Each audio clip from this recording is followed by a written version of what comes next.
All right, guys, I really want to show you. There were two runners today. It was CANF, momentum stocks that were running on news, and I left a lot of money on the table.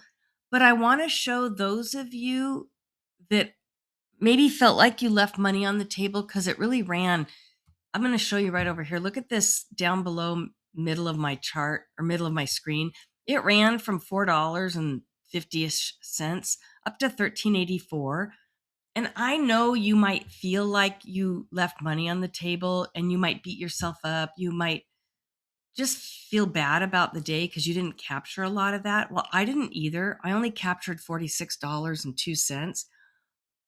But I am so happy at this stage of my journey that I no longer feel like I missed out. I used to feel really bad all day and I would be bummed out and I would just be thinking about all the money I left on the table. But when I was in this trade, I purposely got out and I'll show you why. And I'll show you what about the chart I didn't like and why it was so easy for me just to step away and just watch it run. And I never felt any emotions the entire time. That is so important because it easily could go an opposite way. And you'll look over here, once it got to 1384, look how much it flushed down. I mean, it came up a little bit more again and then just flushed. So, or I guess this was pre-market over here. But oh yeah, that's what this was over here. Okay. Sorry, I'm getting sidetracked. I just don't want you to think that I don't want a trade that gets away from you to make you feel like you lost out because there's so many trades to take all day. So I'm going to show you what I did. Right here on this candle, it was 4 a.m. I heard the news and I saw this candle run up. Now imagine you're right here and seeing this candle run up, but I did not have any of these levels marked out. And I apologize for this screen. This color back here is my volume profile. It's very important to me. I use it.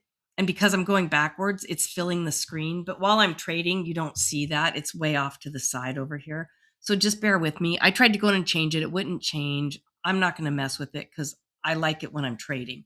So what I did was I saw this come up. I heard the news and saw this come up. As it's pulling back, I run over here to the the daily chart and I pull it up. And this is a mess. This is not a stock I normally trade. If I'm going to trade a stock like this, you guys have known if you've seen enough of my videos and what my trading style is, I'm going to try to get into this only for a few cents and just be done. I don't care how much it runs. Now, I want you to see a pattern here. Check this out. Notice here how it ran up on this day, way, way, way up. It went from 32 to 46, dumped, came down, went up again here. Huge candle, comes across, huge dump. Over here, up and huge dump. And it's almost exactly the same from this to here, not quite, and from here to here's another one and another one. Each of these big moves were almost identical in the amount of time between them. So this stock typically runs up and dumps like all of them. So I'm not excited to get caught in this dumping. Someone's going to get caught in this dump and I don't want it to be me. So to play it safe, we'll go back over here to the 1 minute. So to play it safe, by this point, I had already kind of right in here, I had come back to my charts over here and I had all these levels marked out.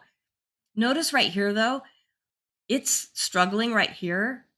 That was after I had marked it. I'd marked it and realized, oh, look, it held that ground. So now I know that the levels I marked will most likely hold. So it comes in, I see it come up past here, but by the time I saw it, it was about right here. The price was right here. And I see there's not much room to get to that next level. And I feel like this level's probably going to hold, which it did. Look at this. So I was having FOMO, you guys, so bad. Right here on this next candle, I just wanted to jump in. But I knew this was a wick coming down. This was a level that was marked. I saw it hit that and come down. So I said, nope, I'm going to wait for a pullback. And then I'm going to think about getting in. So we did get a pullback right here. I did not get in at this second. I can't remember if I was distracted or what. So it comes over here and I must have finally seen it. So I get in over here. I want to get in on the break of this candle. I don't want to get in on this candle because it may just continue dumping. This might be a pullback back down into this area down here or this area right here. So I go ahead and I wait. I get in right at the break of this candle and it goes up and I only captured 23 cents, but I don't care because this was a big move up, a big dump, big move up and a big dump. I'm not comfortable with that. So I decided to play it safe and just watch it. You'll see here this level held. Look how long this level held. It was struggling to get past that. Then it comes down. I looked away and just moved on because I knew I did not want any part of this. I still had it up on another monitor on a small chart that I watch, and I could see that it was running up, and I would pull it up every now and then and watch it. And I knew, oh, look, I bet I would watch the levels and know, oh, it's probably going to break this level and go up to this level, break this level, go to this level. And even right in here, I remember thinking, oh, I could get in for the break of this candle. Well, I didn't because I know based off that daily chart, it is eventually going to go up and dump. And this is a big move already to go from $4.50 and now we're in this $9.50 range. And it was on there was a cancer study on phase 2 news. Phase 2 cancer news generally only runs, stocks will go about double.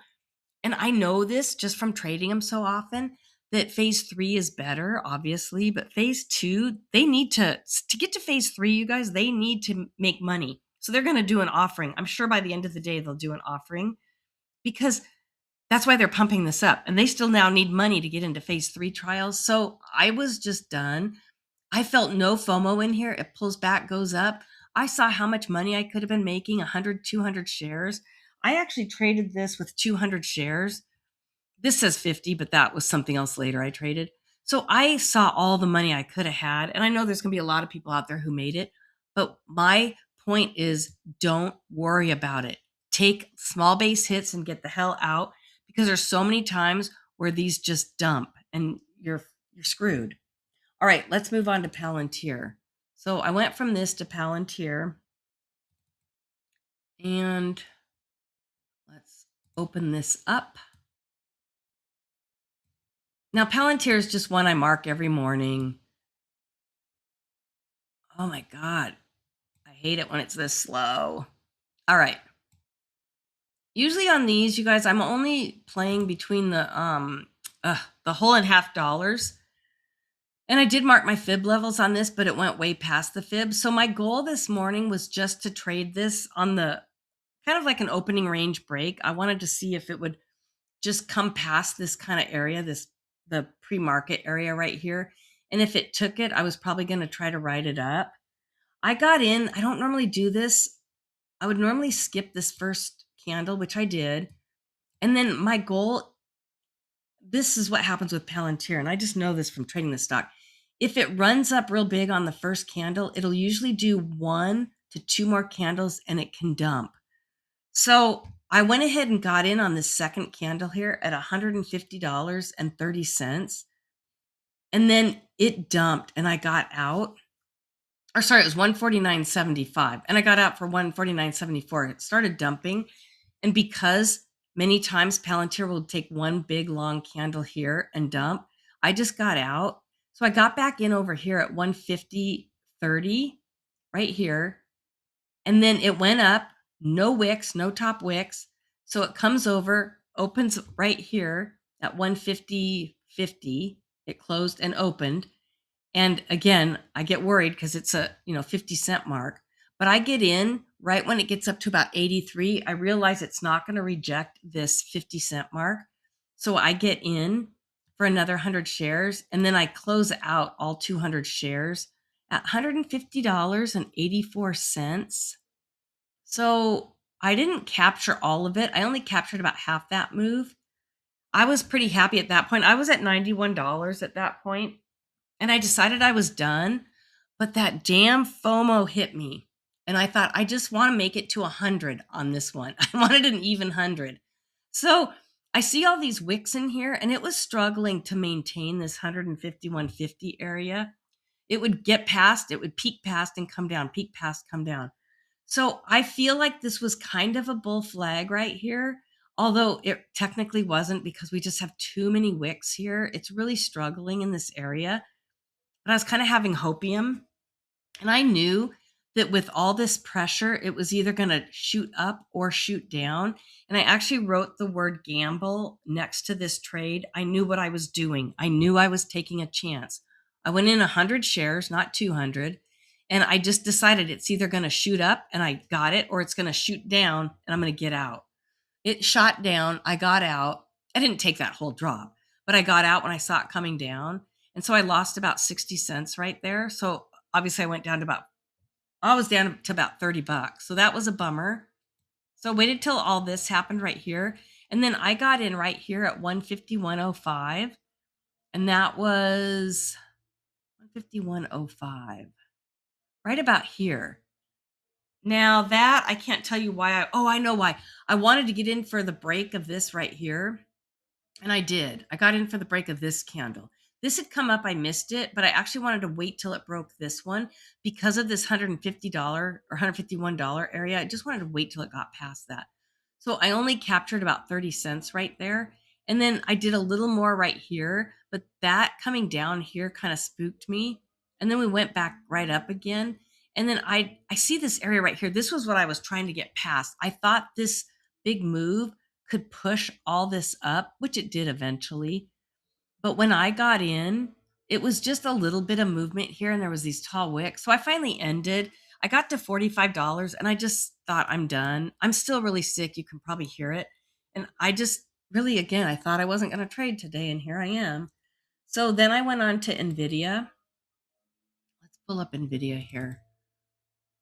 NVIDIA was just a quick $38 and a penny. Well, if I can get this to come up. Oh, it's not wanting to. Okay, there we go. I actually am using a new mouse, and I noticed it's not as sensitive as my last mouse. Okay, I just got in right here. This was about 7 a.m. my time. And I saw this big dump right here. And I had already pre-marked NVIDIA. It's one I trade almost every day. I at least mark the levels out. So it had dumped down here. And the SPY and the QQQs, everything, all my large caps were running. Everything was starting to run up. So I saw it start to run up right here. Everything was in unison. And I saw this big push up, this wick, and I saw all this volume coming up.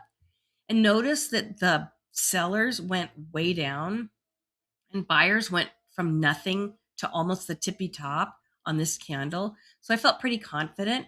I got in at 181.20, which I got in a little late. TOS was lagging. I was actually trying to get in just the break of this green candle here, and I got in late. And I got out at 0.58 cents. So I made about 40 cents or so right here. It was 38 cents. So again, 38.01. It was the only move I did. I'm sick. I don't feel like dealing with this. I have work to do. And so I was pretty much done. So that's it on that. I did notice that it came back here and then just continued up. But again, me personally, and I don't know how you feel, I don't want to feel FOMO. I already decided I was going to stop trading. So I don't want to just get into this because I see it. I want to get in good habits. So that's why I chose not to get back into this. All right, I'm actually went back in and this portion I edited in. So I was actually done trading and I decided to trade earnings. AVGO, the outlook on AVGO Broadcom was that it would most likely dump on earnings because there's a lot of expectations, of course, with it. And they figured they were going to have very low guidance as well. So I was worried because Broadcom pretty much went up this morning. And then right before earnings, it dropped. I just wanted to play it safe. So you'll notice here, I did not trade 200 shares. I had that set for something else. I traded I made $28.13. This was just playing it really safe. I traded 10 shares and you'll see that right here. So it was trading kind of sideways here. I was really hesitant. This move, you guys, right here at 308, this candle, and all the way up to 319, that's what, $11? That's no, that's almost $20. Wait, was it? Oh, $11, sorry. On just 10 shares, that's a lot. I don't want to lose if that's going to dump that much. And these were really moving fast. And because the spread, when I got in, there was actually right before I hit buy, it was a $2.53 spread. And then it would drop down to 3 cents, then up to about 40 cents. You'll see the spread right now because this is live right here or live on my recording. It's just hovering anywhere from 20 cents to 60 cents. So I was careful. I got in 10 shares at $316.89 right here. So I knew this was going to come down. And what I wanted to do is, because of the news and the anticipation of this going down, I wanted to catch this coming up, but I knew it could just temporarily come up and fake everyone out and just dump. So I waited for this one green candle to push up here and come over, but you'll notice it opened lower, and that kind of worried me. It went up, came down again, and shot up. Well, I got in here at 316.89 and got out at 319.71. So just about $2 or 16 $3, but there was a spread. And I did not look up at the spread. I went in too fast and out too fast. Oh, this was just seconds. It's only made 28.13. If it was a stock I don't mind owning, that I love, that I know would do killer in earnings, I definitely would have traded more than 10 shares. So that today's total then makes it 4 stocks. 4 stocks for $157.47. Guys, that's not a lot, but with the war going on, or whatever they're calling it, I'm trading lower share size and I'm being way more cautious. And I would rather be cautious and just take nice, steady gains every day and not risk it. So let me know what you did today. Are you being cautious as well? Did anyone catch CANF? I'm sure you caught way more than I did. I was very cautious on that. It's just not a daily chart that I like looking at. So let me know if you did. All right. Thanks, you guys. We'll see you tomorrow.